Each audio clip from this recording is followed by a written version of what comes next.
Okay, so get this, right? We're diving in to some serious drama today, like a real-life political thriller. Oh, absolutely. We're talking about your excerpts from the Urantia book, Right? focusing on this one crazy week in Capernaum.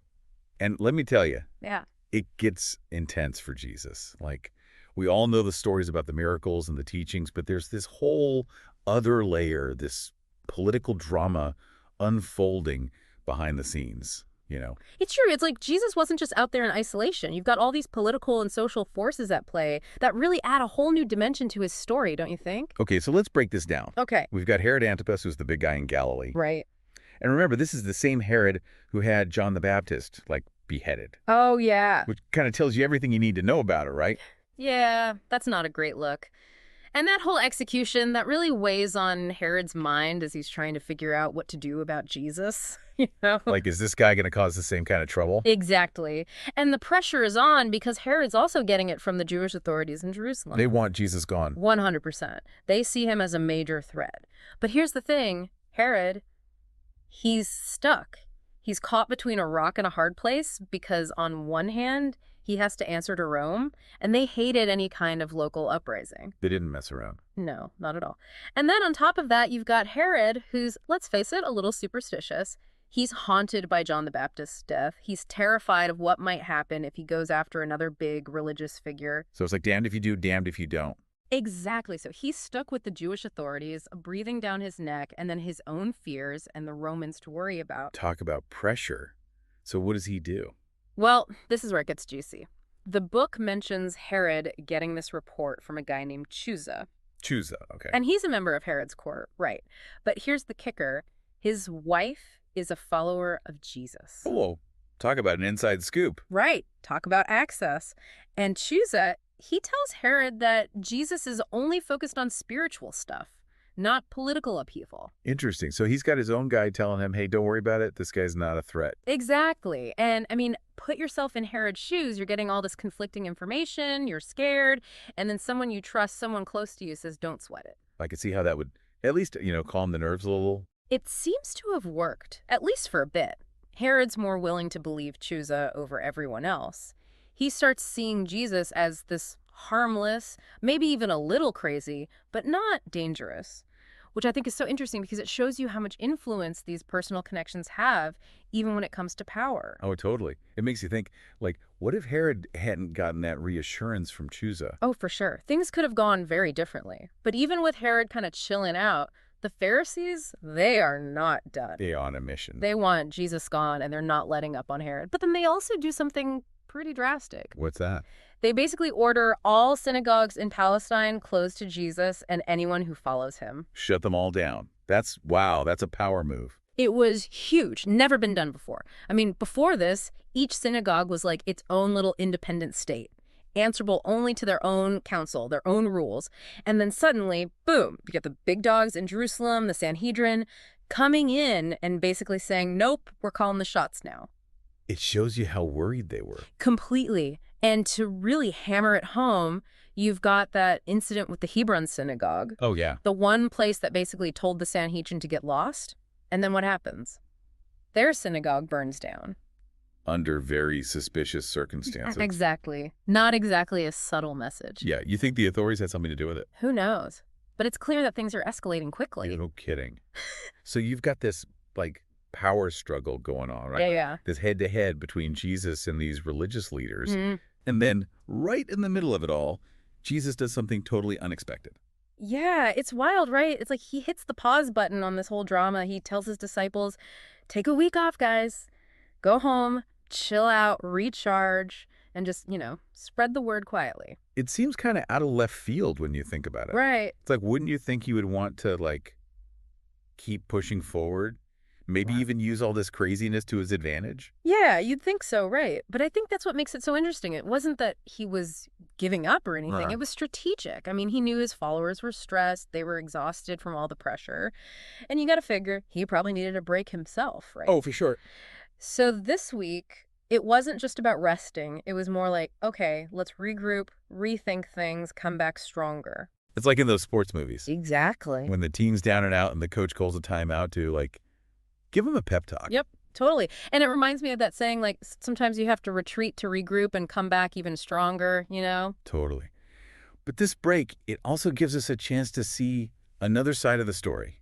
What's that? Jesus's family. And from what these excerpts are saying, they weren't exactly his biggest fans at this point. It's true. It gets really interesting here because we start to see the human side of Jesus, right? Totally. The family drama, all the tension that comes with someone in your family becoming super famous and controversial, you know? Oh yeah, imagine the Thanksgiving dinners. Right. Can you imagine being related to this guy? That's got to be tough. Especially for his mother, Mary. I mean, she's trying to wrap her head around this whole thing, how her son, the miracle child, became this radical teacher who's turning the world upside down. Yeah, that's a lot to process. For real. Mhm. And the book paints this picture of Mary just being completely torn. She loves her son, obviously, but she's also getting pressure from all sides, especially the Pharisees, What were they saying? basically trying to convince her that Jesus is, not all there, that he's lost it. Oh, wow. Yeah. And that she needs to step in, bring him home, and basically make him be quiet. It's kind of messed up when you think about it. It's like they were trying to use her. Totally. They were trying to manipulate her, saying, you're his mother, you have to do something. Just adding fuel to the fire. So what about the rest of his family? How did they feel about all this? Well, according to the book, it was a mixed bag. You have his brother James, who's like totally skeptical, doesn't know what to make of Jesus's claims or all the commotion he's causing. Makes sense. But then you've got his sister, Ruth. Okay.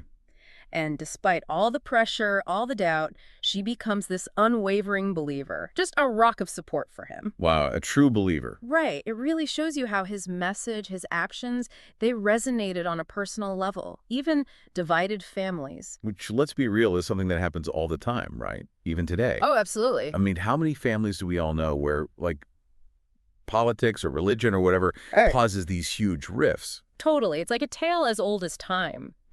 That struggle between, like, staying loyal to your family and staying true to what you believe. Yeah, it's that age-old dilemma. Exactly. And in Jesus's case, those beliefs, they were about to be put to the ultimate test. So while Jesus is off trying to, like, give everyone a breather, it sounds like things back in Capernaum are about to explode. Yeah, you could say that. While Jesus is on that retreat we talked about, things are going down behind the scenes that are going to change everything. Oh, really? Yeah, the Urantia book, it talks about this second meeting happening between Herod and the bigwigs from Jerusalem. Okay, so this is like round 2 of the whole what do we do about Jesus debate. Exact. So what happens? What do they decide? Okay, so this time they actually come to an agreement. Yeah, it seems like Herod, he's feeling the pressure, but he doesn't want to be the one to, directly deal with Jesus. Right, he's got to be careful. Exactly. So he agrees to let the Sanhedrin, those religious leaders, arrest Jesus and take him back to Jerusalem for a trial. Oh, wow. So he basically throws Jesus under the bus. Well, kind of, but you got to remember, this isn't just any trial. What do you mean? Well, this is a religious trial run by the very people who see Jesus as, like, public enemy number 1. Yeah, good point. So not exactly an impartial jury. No kidding. And it's not just the authorities who are all, like, divided about Jesus, right?